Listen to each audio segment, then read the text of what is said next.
Первая остановка творческого десанта – городской дворец культуры.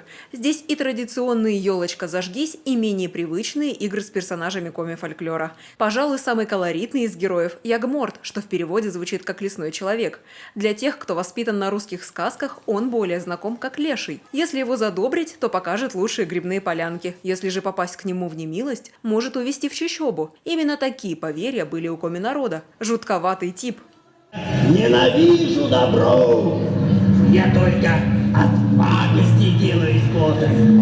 5-6 репетиций, 20 минут грима, и вместо Алексея Улешова, артиста ансамбля «Ас Якыя», зритель видит злодея. «Дело обычное», – говорит Алексей, – почти на каждом утреннике он в роли антагониста. Самый любимый из них – кот Базилио. Но и от Ягморта в артисте что-то есть. К примеру, любовь к природе. Современный Леший вне сцены пишет пейзажи, а старый опыт портретиста позволяет ему в буквальном смысле рисовать себе новое лицо. Когда я первый раз вообще в утренниках играл, мне предупреждали, что дети такие, жесткие, наглые могут быть, И я специально сделал грим пострашнее, чтобы в целях самозащиты. И дети плакали.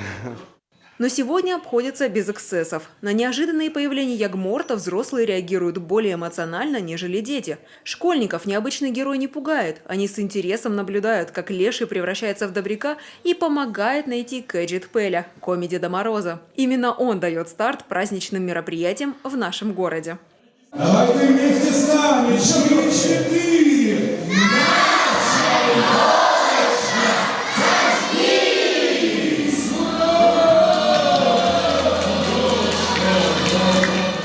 Парад празднований, посвященных Новому году, стартовал. Его увидели 150 юных ухтинцев, победители различных творческих, спортивных и интеллектуальных конкурсов, а также дети из опекаемых, многодетных и малообеспеченных семей.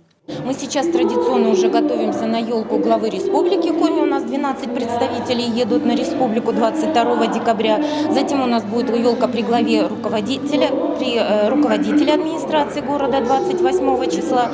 Поэтому мы стараемся охватить как можно больше наших хороших, одаренных детей из различных категорий социальной защиты, чтобы они поучаствовали как можно в большем количестве всевозможных праздничных мероприятий. После волшебства с зажиганием огней на елке всем юным гостям дарят сладкие сюрпризы.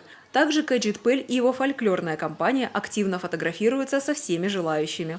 Мне понравились игры, как хоровод, пели песенку «В лесу родилась елочка». Как Дедушка Мороз пришел. И что он делал?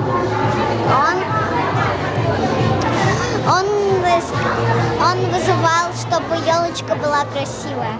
Мне больше всего понравилось представление, когда они разыгрывали все это, называли вместо Деда Мороза Кэджит Пэль. Это очень патриотично для Республики Коми. Елка. И всякие герои. Все понравилось, в общем-то. Мне больше понравились актеры, они такие клевенькие. Вечером для начинающих артистов пройдут мастер-классы по вокалу и по народной хореографии. Кроме того, каждый желающий сможет посетить творческие встречи с лучшими писателями региона, которые пройдут на базе Центральной библиотеки. Также Кэджит Пэль не обделил вниманием и взрослых ухтинцев. Для них готовится концерт сыктывкарской кавер-группы «Лайм» и ухтинских танцоров «Юнайтед Бит». Мария Кацова, Иван Смирнов, телеканал Юрган, Ухта.